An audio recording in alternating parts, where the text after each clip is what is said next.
দেবং মহাত্মনং মহাযোগী মহেশ্বরম মহাপাপঘ্নং দেবমকরায় নমো নমঃ। নমো ভৌমন দেবায় গো ব্রাহ্মণিতায় চ জগদ্ধিতায় শ্রীকৃষ্ণায় গোবিন্দায় নমঃ। নমস্তে জলদাবাস নমস্তে জলসায় নমস্তে কেশবানস্তে বাসুদেবায় নমস্তে। হে কৃষ্ণ করুণা সিন্ধু দীন বন্ধু জগৎপতি গোপেশ গোপিকা কান্ত রাধাকান্ত নমস্তে। নমস্কার। আজ হচ্ছে 7ই অক্টোবর 2025। আজকে প্রথমে রাশিফলটা বলে নিচ্ছি।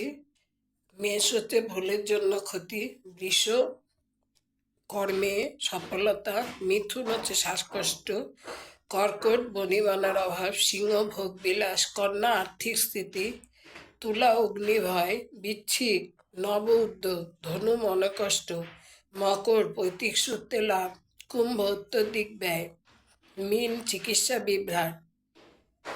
এবার যে বিষয়টা বলবো, এত মাস হিসাবে ভাগ্য বিচার সব আবার বাকি আছে। আর মাঘ ফাল্গুন চৈত্র 3 মাস বাকি আছে, আজকে সেটা বলবো। মাঘ মাসের জাতক। মাঘ মাসটা হচ্ছে মকর রাশির মাস। এই মাসে রবি মকর রাশিতে অবস্থান করে।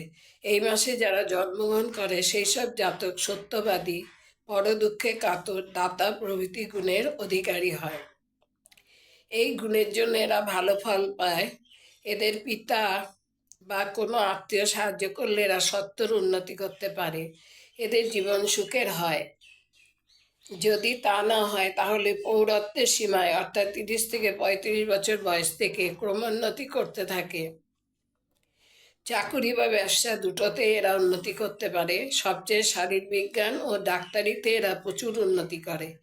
এদের ভাগ্যে সৎ বন্ধু লাভ হয়। হঠাৎ কিছু অর্থ হাতে আসতে পারে। যদি এরা ভ্রমণকারী হয় বা সেই রকম সুযোগ আসে, তাতে এরা বেশ লাভবান হয় ও উন্নতির যোগ আসে। যদি এদের স্ত্রী গুণবতী হয় তাহলে এরা দাম্পত্য জীবনে সুখী হয়। কিন্তু স্ত্রী যদি তা না হয়ে নিজের মেজাজে চলে তাহলে জীবনে জটিল অবস্থা হয়। দাম্পত্য জীবন অশান্তিতে ভরে যায়। 4, 8, 21, 29 ও 37 বছর বয়সে এদের ফাড়া আছে। এগুলো কেটে গেলে এরা 70 থেকে 75 বছর বাঁচে। জাতিকা। মাঘ মাসে যেসব জাতিকার জন্ম সেই সব জাতিকার দেহ গঠন ভালোই বলা যায়। এদের মুখমণ্ডল অপেক্ষাকৃত ছোট, চক্ষু দুটি উজ্জ্বল, কোমর সরু ও ছিমছিমে গড়ন হয়। এইসব জাতিকা ধনৈশ্বর্য ভালোবাসে, সেই সঙ্গে চায় আনন্দ উল্লাস। এটাই থাকে এদের জীবনের স্বপ্ন, কিন্তু সে স্বপ্ন প্রায়ই বাস্তবে পরিণত হয় না। যৌবনের শেষে এবং পৌরত্বের প্রারম্ভে এদের জীবনে সুখ আসে। এরা কর্তৃত্ব অভিলাষী হয়। পরিবারে সবার উপর কর্তৃত্ব করতে চায়, কিন্তু তা না হলে তার উপর বিতৃষ্ণা আসে। অনেক সময় তাদের ত্যাগ করেও যায়। এরা পেটের রোগে প্রায় কষ্ট পায়। অনেকগুলো সন্তানের জননী হতে পারে এরা, তবে মাত্র একটা বা দুটি সন্তানের দ্বারা এরা সুখী হয়। 8, 13, 17, 23, 30 এবং 43 বছর বয়সে এদের ফাড়া থাকে। এগুলো কেটে গেলে এরা 75 থেকে 80 বছর বাঁচে। ফাল্গুন মাসের জাতক। এই মাসটি হলো কুম্ভ রাশির মাস। এই মাসে রবি কুম্ভ রাশিতে অবস্থান করে। এই মাসে যারা জন্মগ্রহণ করে সেই সব জাতক মিতব্যয়ী, সঞ্চয়ী, বুদ্ধিমান, ধীর স্থির ও চিন্তাশীল প্রকৃতির হয়ে থাকে। পিতামাতাকে এরা খুবই ভক্তি শ্রদ্ধা করে। তাদের অমতে এরা কোনো কাজ করে না। এরা খুব ভেবেচিন্তে দেখে শুনে বন্ধুত্ব করে, তার জন্য এদের বন্ধু সংখ্যা কম হয়। তবে যাদের সঙ্গে এদের বন্ধুত্ব হয় সেই বন্ধুত্ব দীর্ঘস্থায়ী হয়। সহজে সেই বন্ধুত্বে ফাটল ধরে না। চাকরি অপেক্ষা এরা ব্যবসায়ের পথে গেলে প্রচুর লাভবান হবেন। এরা জন্মগত মিতব্যয়ী, সেজন্য হাতেও অর্থ সঞ্চয় হবে ভালো। অর্থের দিক থেকে কোনো সময় উত্থান পতনের ভেতর দিয়ে কাটে। এরা অল্প বয়স থেকে অর্থ উপার্জন করতে সক্ষম হয়। শেষ বয়সে প্রচুর অর্থের অধিকারী হয়ে সুখী হয়। এরা কোনো জটিল বিষয় নিয়ে মাথা ঘামায় না। সহজ কাজই এরা বেশি পছন্দ করে। জটিল বিষয়ে মাথা ঘামানো এদের স্বভাব বিরুদ্ধ। প্রথম জীবনে প্রায় রোগে ভুগবে এবং মধ্য বয়সে অর্থাৎ 20 বছর বয়স থেকে স্বাস্থ্য ভালোই যাবে। ছেলেবেলায় জলে ডুবে যাওয়ার ভয় আছে। এদের একাধিক বিয়ে হবার যোগ আছে। কোনো নারীর দ্বারা এদের অর্থক্ষতিও হতে পারে। 5, 8, 11, 14, 28 বছর বয়সে ফাড়া আছে, এগুলো কাটলে এরা 85 থেকে 90 বছর বাঁচে।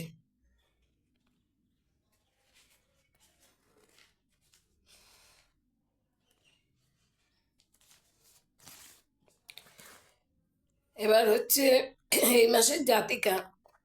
এই মাসে জাতিকারা হঠাৎ রেগে যায়, স্বাস্থ্য ভালো হয় এদের মিত্র অপেক্ষা শত্রুর সংখ্যা বেশি হয়। এরা স্বামীকে খুব ভক্তি করে ও প্রতিপরায়ণ হয়ে থাকে। পরপুরুষদের এরা ঘৃণা করে। এরা স্বামীকে বাধ্য করে রাখে, তার ফলে স্বামীর উন্নতি হয়। ছোট ছেলে মেয়েদের এরা খুব স্নেহ করে। কয়েকটি সন্ততি হতে পারে এদের। 3, 9, 18, 30, 42 বছরে ফাড়া আছে, এগুলো কেটে গেলে প্রায় 75 থেকে 80 বছর পর্যন্ত বাঁচে। চৈত্র মাস, এই মাসটি হলো মীন রাশির মাস। এই মাসে রবি মীন রাশিতে অবস্থান করে। এই মাসে যারা জন্মগ্রহণ করে সেই সব জাতক জাতিকারা অধিকাংশই ধর্মপরায়ণ ও সাত্ত্বিক প্রকৃতির হয়। ধর্মের উপর নির্ভর করে চললে এরা জীবনে উন্নতি করতে পারে। অধর্মের পথে গেলে এরা দুঃখ কষ্ট পায়। এরা মিষ্টভাষী হয়, তাই লোকে এদের ভালোবাসে। এরা অনেক চিন্তা করে, অনেক স্বপ্ন দেখে, কিন্তু তা সব সফল হয় না। প্রথম জীবনে এদের অর্থের সচ্ছলতা থাকে না। এদের কিছু কিছু অসৎ বন্ধু জুটে যায়, তাদের সঙ্গে পড়ে বদনাম হয়। এদের বেশ ভ্রমণেরও যোগ আছে। এই ভ্রমণে এরা কিছু অর্থ পায়। চাকুরির দিকে এরা সুবিধা করতে পারে না। ব্যবসা করলে ফল লাভ পায়। কোনো ধনবান ও ব্যবসায়ী বন্ধুর দ্বারা এরা উপকার পাবে। পৌর বয়সে ব্যবসায় উন্নতি। এরা রক্তচাপ ও বায়ুরোগে কষ্ট পায়। কিছুদিন এরা মানসিক চঞ্চলতা অস্থির হয়। শেষ জীবনে এরা সুখ ও শান্তি পায়। জন্ম মাস হিসাবে এইসব জাতকের দাম্পত্য জীবন সুখের হবার কথা, তবে সেটা নির্ভর করে স্ত্রীর ওপর। সংসারে এদের উদাস ভাব থাকবে।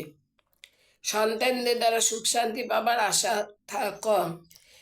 15, 18, 21, 24 ও 51 বছর বয়সে এদের ফাড়া আছে, এগুলো কেটে গেলে এরা দীর্ঘায়ু হয়। জাতিকা, এই মাসে জাতিকারা সদা হাস্যময়ী, ধর্মপরায়ণা, সর্বদা খুশি খুশি ভাবের হয়ে থাকে। এরা অন্যায় করে না, ঐশ্বর্যও করে না। সংসার জীবন এদের প্রায় সুখের হয়, তবে স্বামী মনের মতো না হলে এদের মনে সুখের স্বপ্ন নিরাশার অন্ধকারে তলিয়ে যায়। এরা সৎ বন্ধুর আশা করে, কিন্তু সৎ না হলে তাকে দূরে সরিয়ে দিতে এরা দ্বিধা করে না। অনেকে এদের ভুল বোঝে, তবু এরা নিজের ন্যায় ও সৎপথে থেকে সরে আসে না। এদের প্রথম জীবনে উত্থান পতনের মধ্যে দিয়ে কাটে। 30 থেকে 35 বছরের পর এরা সুখ শান্তি পায়। এদের কৈশোরে প্রৌঢ়ত্বের শেষ ভাগে ফাড়া আছে, সেগুলো কেটে গেলে 70 থেকে 75 বছর এরা বেঁচে থাকে। আজ এই পর্যন্ত।